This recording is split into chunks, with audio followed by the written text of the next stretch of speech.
होली का त्योहार था। सभी लोग रंगों में मगन थे। सभी के घर में तरह-तरह के व्यंजन और पकवान बन रहे थे। जो बच्चे थे वह त्योहार में अपने होली के रंग में मस्त थे। इधर जो है एक परिवार में ऐसी खबर आती है कि जिसे सुन कर के सभी लोगों का दिल दहल जाता है और सोच में पड़ जाते हैं कि आखिरकार ऐसा हम ही लोगों के साथ क्यों हुआ। दोस्तों, यह कहानी है बिहार के चंपारण जिले की, जहाँ पर एक परिवार रहता था। उस परिवार में एक विक्रम नाम का लड़का था जो कि आर्मी में सर्विस करता था। विक्रम आर्मी में सर्विस करता था और उसकी उसी साल शादी हुई थी और शादी जो है एक लड़की जिसका नाम रिया था, उसी के साथ शादी हुई थी। लेकिन आज होली का त्योहार था तो इसलिए विक्रम को छुट्टी नहीं मिल पाई थी, इसलिए वह घर पे नहीं था और वह ड्यूटी पे था। लेकिन घर में जो बाकी सदस्य थे वह त्योहार को अच्छे से सेलिब्रेट कर रहे थे। खुशियों से भरपूर यह त्योहार था। सभी लोग जो है रंगों में डूबे हुए थे, बच्चे खास तौर से, और जो घर की महिलाएँ थी, कोई गुझिया बना रही हैं, तो कोई पकौड़े बना रही हैं, कोई कुछ बना रही हैं। सभी लोग अपने-अपने काम में बिज़ी हैं और सभी लोग मस्त हैं। लेकिन जो विक्रम की पत्नी थी, जिसकी अभी हाल ही में शादी हुई थी, जिसका यह होली पहला त्योहार था, उसके चेहरे पे थोड़ा-सा मायूसी थी। वह अपने मन में यही सोच रही थी कि काश आज हमारे पति भी हमारे साथ होते, तो मैं भी उनके साथ अच्छे से होली खेल पाती, यह मेरी पहली होली थी। यही गम में वह डूबी हुई थी। लेकिन घर में और लोग जो है, उसे यही कह रहे थे कि आप परेशान ना हो, अगर विक्रम इस बार नहीं है, तो अगली बार ज़रूर होगा। वह जो है देश की रक्षा के लिए ड्यूटी पर है, बॉर्डर पर है, तो आप जो है निराश होने की ज़रूरत नहीं है, हम लोग तो हैं, हम लोगों के साथ होली खेलो। रिया जो थी वह अपने हाथ में मोबाइल ली हुई थी, तभी जो है उसके मोबाइल पर एक रिंग बजती है।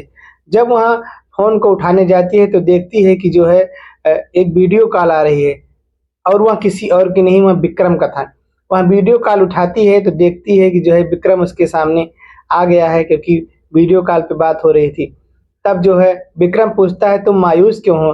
तब वह कहती है मैं मायूस नहीं हूँ, मैं तो खुश हूँ, बस मैं इसलिए मायूस हूँ थोड़ा-सा कि आज मेरी पहली होली है और तुम मेरे साथ नहीं हो। विक्रम कहता है इसमें नाराज़ होने वाली क्या बात है? इस बार नहीं है तो अगली बार तो ज़रूर रहेंगे। इस बार छुट्टी नहीं मिल पाई और अगली बार होली खेलेंगे। और इन्हीं सारी बातों के साथ जो है वह कहता है कि तुम परेशान ना हो और हम अगली होली पर तुमसे जो है वादा करते हैं वो ज़रूर खेलेंगे। इसके बाद में विक्रम और पूछता है कि घर में सब ठीक-ठाक है? तब वह कहती है हाँ, घर में सब ठीक है। तब पूछता है कि मम्मी क्या कर रही हैं? तो कहती है कि जो है मम्मी खाना बना रही हैं और मैं भी अभी वहीं पर थी, जब तुम्हारा फ़ोन आया तो मैं दौड़ के आई हूँ। तब वह अपने भाई की बात करता, कहता है आर्यन कैसा है? तब कहती है कि सब लोग ठीक हैं, आर्यन बाहर रंग खेल रहा है। इन्हीं सारी बातों के साथ रिया कहती है कि अगर आपकी इजाज़त हो तो मैं शाम को जो है अपने माता-पिता के साथ होली मिलने चलिए चली जाऊँ। तब जो है जो वहाँ विक्रम है वह कहता है कि इसमें पूछने वाली क्या बात है? तुम शाम को आराम से जा सकती हो, लेकिन जाने से पहले तुम आर्यन को, यानी कि रिया अपने देवर को लेकर के जो है जाना, क्योंकि जो है रंगों का त्योहार है और बहुत लोग नशे में रहते हैं, कहीं ऊँच-नीच हो गई, उल्टा-सीधा हो गया तो बड़ी दिक्कत हो जाएगी। तब वह कहती है ठीक है आप जैसा कहें। इसके बाद में इसी वादे के साथ वहाँ फ़ोन रख देता है कि अगली होली पर मैं आपके साथ होली ज़रूर खेलूँगा। इसके बाद में जो है शाम होती है, तब जो है रिया थी वहाँ अपने देवर आर्यन को लेकर के अपने माता-पिता के घर जाती है और वहाँ पर जब पहुँचती है तो जो है सब लोग खुश हो जाते हैं, क्योंकि जो रिया थी वह बिना बताए ही अपने घर पे पहुँची थी और सब देखकर चौंक जाते हैं और तुरंत जो है सबसे मिलना-जुलने लगती है, अपने भैया से, भाभी से, माता-पिता से, और एक उसकी छोटी बहन थी, उन सबसे मिलती है और जो है नाश्ता-पानी करती है। इसके बाद में उसकी एक सहेली थी जिसका नाम निधि था, उसका घर थोड़ी ही दूर पर था, तो वह सोचती है कि आज क्यों ना हम निधि से भी जाकर मिल लें। लेकिन वह पहले निधि के घर नहीं जाती थी, क्योंकि उसका एक भाई था, निधि का भाई अजय नाम था, वह बहुत ही पियक्कड़ था, हमेशा दारू के नशे में चूर रहता था और जो है रिया को गलत नज़रों से देखता था, इसीलिए वह जो है उसके घर बहुत कम ही आया-जाया करती थी। लेकिन आज तो होली थी, तो वह सोची कि मैं अपने ससुराल से आई हूँ, क्यों ना जो है निधि को जो है सरप्राइज़ दिया जाए।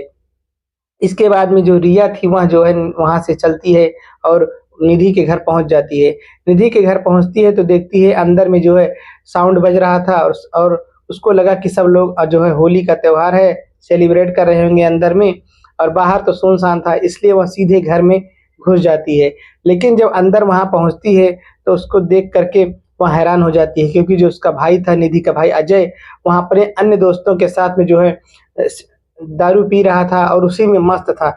जब वहाँ पहुँची तो वह तुरंत लौटना चाहिए, लेकिन जो उसका भाई अजय था वहाँ उसे रोक लेता है, कहता है कि अभी तो आई हो, तुरंत कहाँ जा रही हो, आओ हम लोगों के साथ जो है होली सेलिब्रेट करो। वैसे भी निधि कहीं गई है, अभी आ जाएगी कुछ देर में। लेकिन जो है वह कहती है नहीं, मैं जा रही हूँ, मैं बाद में आ जाऊँगी। उसके बाद में उसका एक दोस्त था जिसका नाम था विकास था, जो अजय का दोस्त था विकास, वहाँ दौड़ कर जाता है और दरवाज़ा बंद कर देता है और कहता है कि अब तुम जाके दिखाओ। लेकिन जो है वह कहती है कि मुझे जाने दो, मेरा जो देवर है वहाँ बाहर खड़ा है, मेरा इंतज़ार कर रहा है, अगर मैं तुरंत नहीं जाऊँगी तो वहाँ जो है दिक्कत हो जाएगी। तब जो है वहाँ बहुत जाने की ज़िद करती है, लेकिन जो है उसे जाने नहीं दिया जाता है। जो विकास था यहाँ और जो अजय था यहाँ, दोनों जो है रिया को शादी से पहले ही उससे चाहते थे। लेकिन जो रिया थी वहाँ किसी को पसंद नहीं करती थी, क्योंकि जो है यहाँ सारे बहुत ही नशेड़ी किस्म के व्यक्ति थे।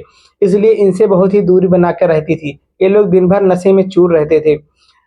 इसी बात को लेकर के जो है आज जो है बदला चुकाने का वक़्त आ गया था।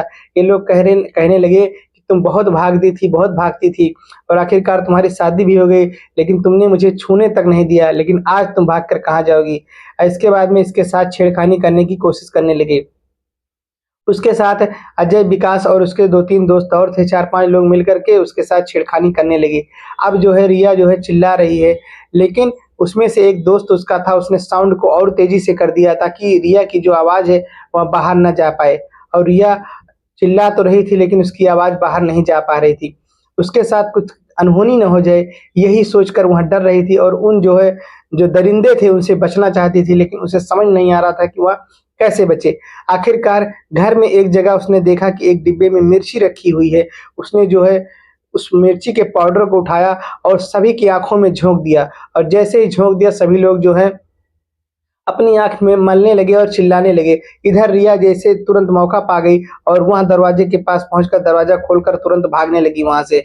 जैसे ही भागकर बाहर आई, तो बाहर एक जो है सम्मानित व्यक्ति एक जा रहे थे, जिनका नाम था राम सरन।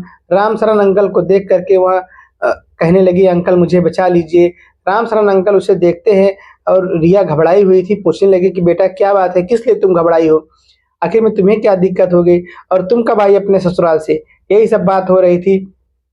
तब रिया रो-रो करके सारी अपनी घटना बताई, कही कि ऐसी-ऐसी बात हो गई है। तुरंत जो है राम सरन अंकल जो है तुरंत फ़ोन कर देते हैं पुलिस के पास और पुलिस मौके पर पहुँच जाती है।